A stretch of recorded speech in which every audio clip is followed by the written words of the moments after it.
Fascist সরকারের পতনের পর তারুণ্যের অহংকার আগামী দিনে রাষ্ট্রনায়ক তারেক রহমান সর্বপ্রথম বলেছেন বাংলাদেশের কৃষকের একত্ববোধ জেগে উঠলে কৃষকের অ্যাক্টিভিটিস সারা গ্রামে প্রত্যন্ত এলাকায় ফেলতে পারি তাহলে বাংলাদেশের উন্নয়ন অবধারিত, বাংলাদেশের পথ পরিবর্তন হওয়ার অবধারিত, বাংলাদেশের চেহারা পরিবর্তন হয়ে যাবে এই কৃষকের দ্বারাই। আমি খুব বেশি বক্তব্য রাখবো না, কারণ আমার আরো অনেক লোকই আছে এখানে, এবং যেহেতু আমরা আলোচনা যাবো খুলনায়, তো আমি মনে করি কতটুকু বলতে যাইনি, আগামীতে যদি কখনো আবার সুযোগ হয়ে আসার সেদিন আমি ইনশাআল্লাহ লম্বা সময় বক্তব্য রাখবো, এবং আপনাদের আশা করি আপনাদের সবার ভালোবাসা নিয়ে আমি এখান থেকে আবার চলে যাবো। এইগুলো আমি আমার বক্তব্য শেষ করছি।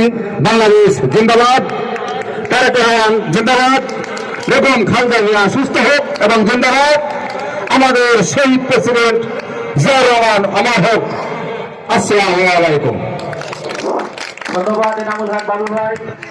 আমি মঞ্চে আসার জন্য বিনীতভাবে অনুরোধ করছে বাগেরহাট জেলা মৎস্যজীবী দলের বিপ্লবী সদস্য সচিব, এই জনপদের সন্তান, এই ইউনিয়নের সন্তান হারুন ভাইকে মঞ্চে আসার জন্য অনুরোধ জানাচ্ছি।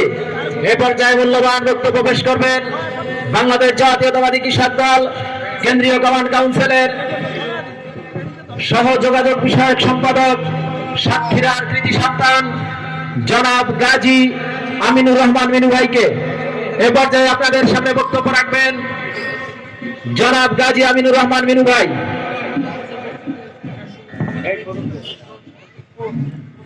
মঞ্চে উপস্থিত আছেন ষাটগম্বুজ ইউনিয়ন বিএনপির বিপ্লবী সাধারণ সম্পাদক মুস্তাহিন বিল্লাহ বাবুল ভাই। বিসমিল্লাহির রহমানির রহিম।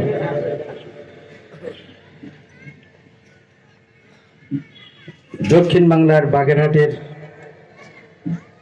খান জাহান আলীর চরণভূমিতে দাঁড়িয়ে বহুদলীয় গণতন্ত্র প্রবক্তা, আগামী স্বাধীনতার স্থপতি আমাদের সেই শহীদ রাষ্ট্রপতি জিয়া রহমানের শ্রদ্ধার সাথে স্মরণ করে আমি আপনাদের সামনে একটা কথা বলবো। আজকের এই বাগেরহাট জেলা কৃষক দলের প্রতিনিধি সভার সম্মানিত সভাপতি